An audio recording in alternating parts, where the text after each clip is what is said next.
ಸ್ಕೂಟರ್ನಲ್ಲಿ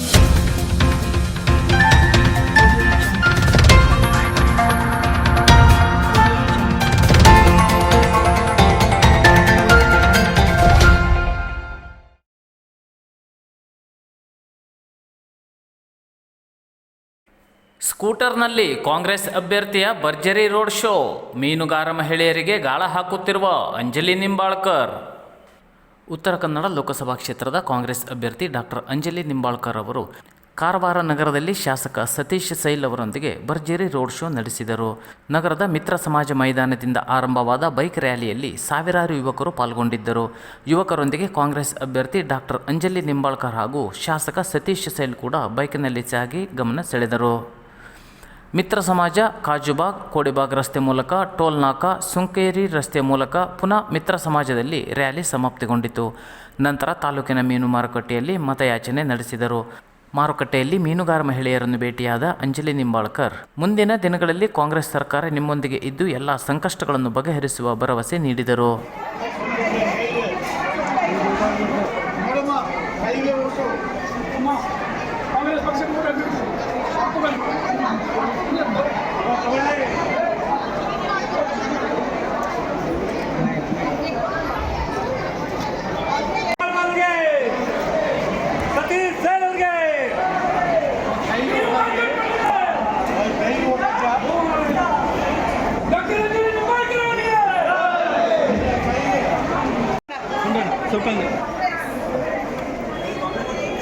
madam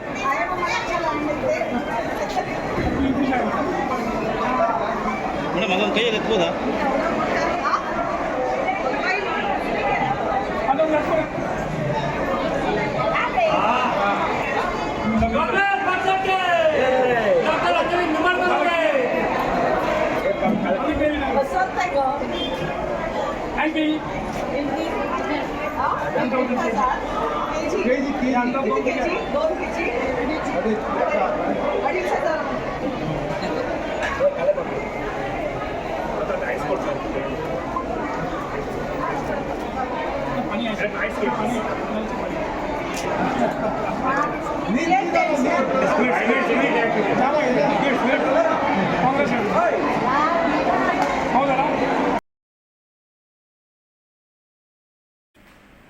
ತೀವ್ರ ಬರಗಾಲವಿದ್ದರೂ ರಾಜ್ಯ ಕಾಂಗ್ರೆಸ್ ಸರ್ಕಾರ ಜಾನುವಾರು ಹಿತ ಕಾಪಾಡುವಲ್ಲಿ ವಿಫಲ.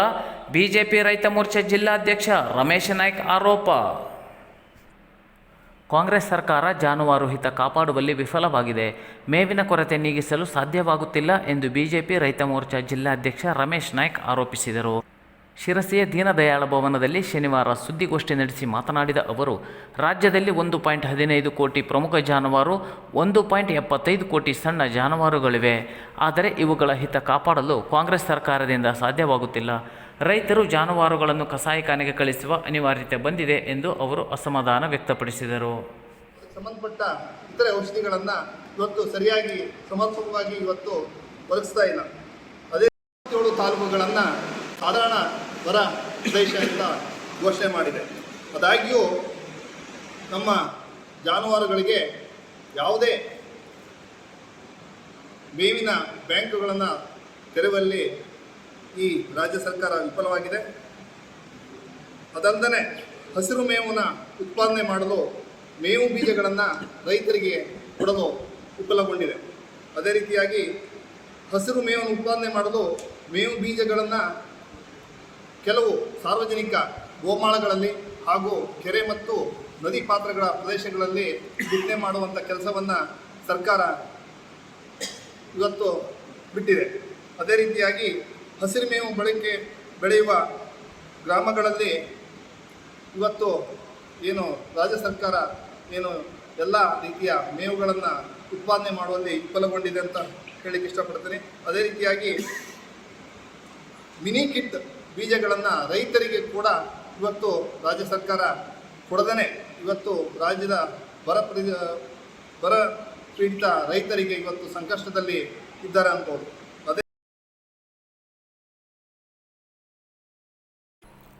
ಪ್ರಜಾಪ್ರಭುತ್ವ ವ್ಯವಸ್ಥೆ ಹಾಳು ಮಾಡುತ್ತಿರುವ ಕಾಂಗ್ರೆಸ್ ಹಣಬಲದಿಂದ ಗೆಲ್ಲುವ ಪ್ರಯತ್ನ ನಡೆಸುತ್ತಿದೆ. ಸದಾನಂದ ಭಟ್ ಆರೋಪ.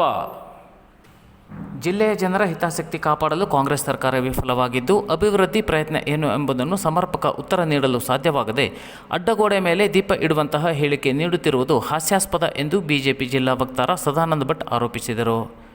ಶನಿವಾರ ನಗರದ ದೀನದಯಾಳ ಭವನದಲ್ಲಿ ಕರೆದ ಸುದ್ದಿಗೋಷ್ಠಿಯಲ್ಲಿ ಮಾತನಾಡಿದ ಅವರು, ಬಿಜೆಪಿ ಸರ್ಕಾರದಲ್ಲಿ ಕುಮಟಾದಲ್ಲಿ ಮಲ್ಟಿ ಸ್ಪೆಷಾಲಿಟಿ ಆಸ್ಪತ್ರೆ, ಶಿರಸಿಯಲ್ಲಿ ಪರಿಸರ ವಿಶ್ವವಿದ್ಯಾಲಯವನ್ನು ಘೋಷಣೆ ಮಾಡಲಾಗಿತ್ತು. ಕಾಂಗ್ರೆಸ್ ಅಧಿಕಾರಕ್ಕೆ ಬಂದ ಮೇಲೆ ಯಾಕೆ ಕೈ ಬಿಡಲಾಗಿದೆ ಎಂಬುದಕ್ಕೆ ಉತ್ತರ ನೀಡಬೇಕು ಎಂದು ಆಗ್ರಹಿಸಿದರು. ಒಂದೇ ಒಂದು ಅಭಿವೃದ್ಧಿ ಚಟುವಟಿಕೆಯನ್ನು ನೀಡಿದಂತಹ ರಾಜ್ಯ ಕಾಂಗ್ರೆಸ್ ಸರ್ಕಾರ ಸಂಪೂರ್ಣವಾಗಿ ಜಿಲ್ಲೆಯ ಜನರ ಹಿತಾಸಕ್ತಿಯನ್ನು ಕಾಪಾಡುವಲ್ಲಿ ವಿಫಲ ಆಗಿದೆ ಅನ್ನುವಂಥದ್ದನ್ನು ಹೇಳೋದಕ್ಕೆ ಬಯಸ್ತೇನೆ. ನಾವು ಏನು ಕಾರ್ಯಕ್ರಮವನ್ನು ಜಿಲ್ಲೆಯ ಪರವಾಗಿ ಕೈಗೊಂಡಿದ್ದೇವೆ, ಜಿಲ್ಲೆಯ ಅಭಿವೃದ್ಧಿಯ ಬಗ್ಗೆ ತಮ್ಮ ಕಲ್ಪನೆ ಏನು ಅನ್ನುವಂಥದ್ದು, ಆ ಕುರಿತು ಪ್ರಯತ್ನ ಏನು ಅನ್ನುವಂಥದ್ರ ಬಗ್ಗೆ ಮುಖ್ಯಮಂತ್ರಿಗಳಾಗಲಿ ಉಪಮುಖ್ಯಮಂತ್ರಿಗಳಾಗಲಿ ಅಥವಾ ಯಾವುದೇ ಕಾಂಗ್ರೆಸ್ ನಾಯಕರು ಸಮರ್ಪಕವಾದಂತಹ ಉತ್ತರವನ್ನು ನೀಡುವಲ್ಲಿ ವಿಫಲರಾಗಿದ್ದಾರೆ.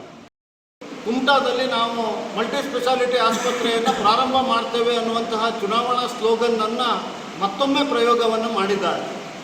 ನಾನು ಸ್ಪಷ್ಟವಾಗಿ ಅವರಿಗೆ ಕೇಳಿದ್ದೆ, ಮಲ್ಟಿ ಸ್ಪೆಷಾಲಿಟಿ ಸೂಪರ್ ಸ್ಪೆಷಾಲಿಟಿ ಆಸ್ಪತ್ರೆ ಮತ್ತು ಪರಿಸರ ವಿಶ್ವವಿದ್ಯಾಲಯವನ್ನು ಸರ್ಕಾರ ಘೋಷಿಸಿದ್ದಂಥದ್ದನ್ನು ಯಾಕೆ ಉತ್ತರ ಕನ್ನಡ ಜಿಲ್ಲೆಯಿಂದ ನೀವು ಕೈ ಬಿಟ್ಟಿದ್ದೀರಿ ಅನ್ನೋದ್ರ ಬಗ್ಗೆ ಕೇವಲ ಚುನಾವಣಾ ಹೇಳಿಕೆಯನ್ನು ಮಾತ್ರ ನೀಡ್ತಾ ಇದ್ದಾರೆ ಬಿಟ್ಟರೆ ಒಂದು ಜವಾಬ್ದಾರಿಯುತವಾದಂತಹ ರಾಜ್ಯ ಸರ್ಕಾರವಾಗಿ ಯಾವುದೇ ಒಂದು ಅಧಿಕೃತವಾದಂತಹ ಕ್ರಮವನ್ನು ಕೈಗೊಂಡಿಲ್ಲ ಅನ್ನೋದ್ರ ಬಗ್ಗೆ ಖಂಡಿತವಾಗಿ ನಾವು ವಿಷಾದವನ್ನು ವ್ಯಕ್ತಪಡಿಸ್ತೇವೆ.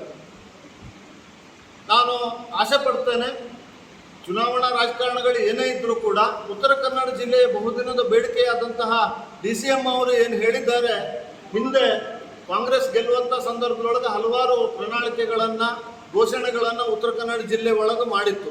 ಫಾರ್ಮ್ ನಂಬರ್ 3 ಒಂದು ತಿಂಗಳದೊಳಗೆ ಬಗೆಹರಿಸ್ತೇವೆ, ಹಾಗೆ ಹಿಂದೂ ಅಮಾಯಕರ ಮೇಲೆ ಹಾಕಿರುವಂತಹ ಕೇಸ್ಗಳನ್ನು 2 ತಿಂಗಳದೊಳಗೆ ವಾಪಸ್ ತೆಗೆದುಕೊಳ್ತೇವೆ, ಮಲ್ಟಿ ಸ್ಪೆಷಾಲಿಟಿ ಆಸ್ಪತ್ರೆ ಮಾಡ್ತೇವೆ. ಹೀಗೆ ಕನಸಿನ ಒಂದು ರಾಮರಾಜ್ಯದ ಸ್ಥಾಪನೆಯ ಘೋಷಣೆಯನ್ನು 1 ತಿಂಗಳದ ಗಡುವನ್ನು ಇಟ್ಕೊಂಡು ಮಾಡಿದಂಥವರು ಅಧಿಕಾರದಲ್ಲಿರುವಂತಹ ಮಾನ್ಯ ಉಪಮುಖ್ಯಮಂತ್ರಿಗಳು ನಿನ್ನೆ ಘೋಷಣೆ ಮಾಡದಂತೆ ಚುನಾವಣಾ ನೀತಿ ಸಂಹಿತೆ ಮುಗಿತಾ ಇದ್ದಂತೆ ಅವರ ನಿಜವಾದ ಸಾಮರ್ಥ್ಯ ಇದ್ದರೆ ಅಡಿಗಲ್ಲನ್ನು ಹಾಕಿ ಉತ್ತರ ಕನ್ನಡ ಜಿಲ್ಲೆಯ ಜನತೆಗೆ ನ್ಯಾಯ ಕೊಡಲಿ ಅನ್ನುವಂತಹ ಆಗ್ರಹವನ್ನು ನಾನು ತಮ್ಮ ಮುಖಾಂತರ ಮಾಡಿಕೊಳ್ತಾ ಇದ್ದೆ.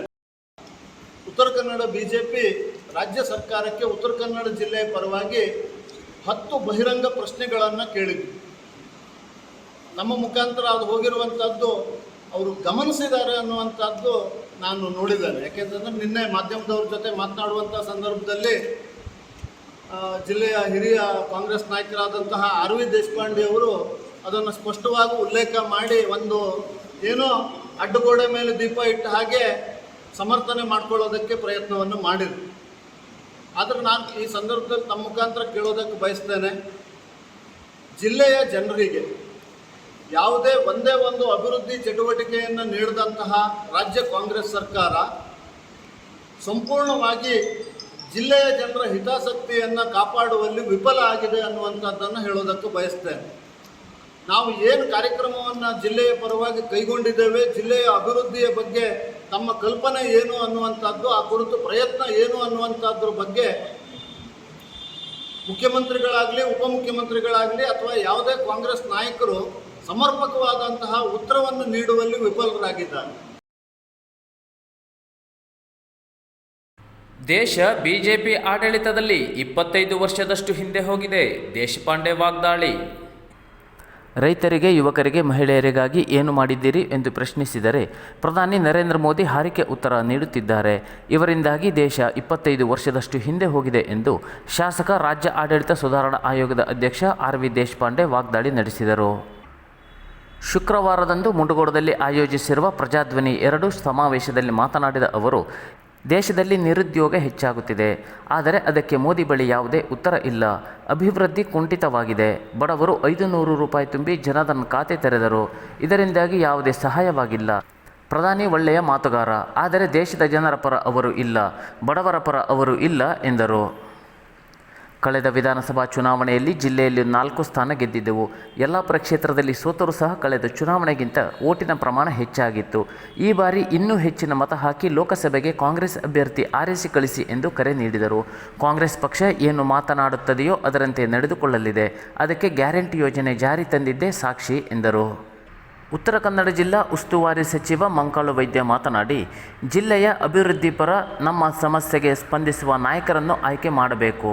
ಈ ಬಾರಿ ಕಾಂಗ್ರೆಸ್ ಅಭ್ಯರ್ಥಿ ಡಾಕ್ಟರ್ ಅಂಜಲಿ ನಿಂಬಾಳ್ಕರ್ ಅವರನ್ನು ಆಯ್ಕೆ ಮಾಡಿ ಎಂದು ಜಿಲ್ಲಾ ಉಸ್ತುವಾರಿ ಸಚಿವ ಮಂಕಾಳು ಎಸ್ ವೈದ್ಯ ಮನವಿ ಮಾಡಿಕೊಂಡರು. ಪ್ರಜಾಧ್ವನಿ ಸಮಾವೇಶದಲ್ಲಿ ಮಾತನಾಡಿದ ಅವರು, ಮುಖ್ಯಮಂತ್ರಿ ಸಿದ್ದರಾಮಯ್ಯನವರು ಸಾಮಾನ್ಯ ಜನರ ಬಡವರ ಪರ ಸದಾ ಕೆಲಸ ಮಾಡುತ್ತಾರೆ. ಅಧಿಕಾರಕ್ಕೆ ಬಂದ 100 ದಿನದೊಳಗೆ ಗ್ಯಾರಂಟಿ ಯೋಜನೆ ಜಾರಿಗೆ ತಂದಿದ್ದು, ಕಾಂಗ್ರೆಸ್ ಪಕ್ಷ ಅಧಿಕಾರಕ್ಕೆ ಬಂದರೆ ಕೇಂದ್ರದಲ್ಲೂ ನುಡಿದಂತೆ ಗ್ಯಾರಂಟಿ ಜಾರಿಗೆ ತರುತ್ತೇವೆ ಎಂದರು. ಬಿಜೆಪಿ ಸರ್ಕಾರ ಸುಳ್ಳಿನ ಸರ್ಕಾರ, ಸುಳ್ಳು ಬಿಟ್ಟು ಬೇರೇನೂ ಅವರ ಬಳಿ ಇಲ್ಲ. ದೇಶದಲ್ಲಿ ಬದಲಾವಣೆಗೆ ಕಾಂಗ್ರೆಸ್ ಪಕ್ಷ ಬರಬೇಕಾಗಿದೆ. ಬಿಜೆಪಿ ಸಂಸದರಾಗಿದ್ದವರು ಜಿಲ್ಲೆಯನ್ನು ಕತ್ತಲಲ್ಲಿ ಇಟ್ಟಿದ್ದರು. ಜಿಲ್ಲೆಯ ಹೆಸರನ್ನೇ ಪಾರ್ಲಿಮೆಂಟಿನಲ್ಲಿ ಹೇಳಿರಲಿಲ್ಲ. ನೂರಾರು ಸಮಸ್ಯೆಗಳಿದ್ದರೂ ಸಂಸತ್ ಗಮನಕ್ಕೆ ತಂದಿರಲಿಲ್ಲ. ಈ ಬಾರಿ ಅಭಿವೃದ್ಧಿ ಆಗಬೇಕಾದರೆ ಕಾಂಗ್ರೆಸ್ ಅಭ್ಯರ್ಥಿಯನ್ನು ಗೆಲ್ಲಿಸಿ ಎಂದು ಮನವಿ ಮಾಡಿಕೊಂಡರು.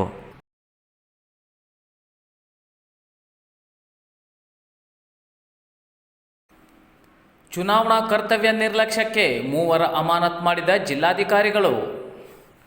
ಶುಕ್ರವಾರ ರಾತ್ರಿ ಮತದಾನ ಪ್ರಕ್ರಿಯೆ ಕುರಿತು 2ನೇ ಹಂತದ ತರಬೇತಿ ನೀಡಲಾಗುತ್ತಿದ್ದ ಸಂದರ್ಭದಲ್ಲಿ ಕರ್ತವ್ಯ ಲೋಪ ಎಸಗಿದ ಆರೋಪದ ಮೇಲೆ ಉತ್ತರ ಕನ್ನಡ ಜಿಲ್ಲೆಯ ಭಟ್ಕಳ ತಾಲೂಕಿನ 3 ಜಿಲ್ಲಾಧಿಕಾರಿ ಗಂಗೂಬಾಯಿ ಮಾನ್ಕರ್ ಅಮಾನತು ಮಾಡಿ ಆದೇಶ ಹೊರಡಿಸಿದ್ದಾರೆ.